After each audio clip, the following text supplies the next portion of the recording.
उदयनगर भागात रस्त्यावरून गुडघाभर पाणी वाहतंय। यामुळे या भागात पूरस्थिती निर्माण झाली असून पावसाचा जोर मात्र अद्यापही कायम आहे।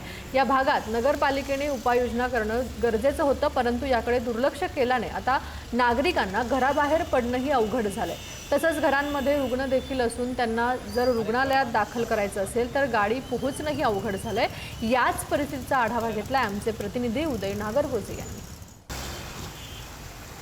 बीड शहर व परिसरात सकाळपासून जोरदार पाऊस कोसळतोय आणि यामध्ये बीड शहरातील काही भागात पाणी देखील साचलंय। आपण सध्या दांडेनगर भागात आहोत। आपण पाहू शकतो कशा पद्धतीनं हा जो मार्ग आहे दांडेनगरच्या भागातील तो पूर्णपणे बंद आहे। या ठिकाणी कमरेपेक्षा अधिकचं पाणी या ठिकाणी साचलंय। आपण पाहू शकतो कशा पद्धतीने हे पाणी जे येते ते या ठिकाणच्या नाल्यातून हे वाहून जात आहे। आपण पाहू शकतो एखाद्या ओढ्यासारखं स्वरूप या रस्त्याला आलंय आणि हा रस्ता आता वाहतुकीसाठी बंद देखील करण्यात आलाय। यामुळे काही भागातील या ठिकाणच्या घरात देखील पाणी शिरलंय, तर दुसरीकडे आपण पाहू शकतो या दुकानांमध्ये देखील पाणी शिरलंय आणि मोठं नुकसान या ठिकाणच्या व्यापाऱ्यांचं आणि रहिवाशांचं झालंय।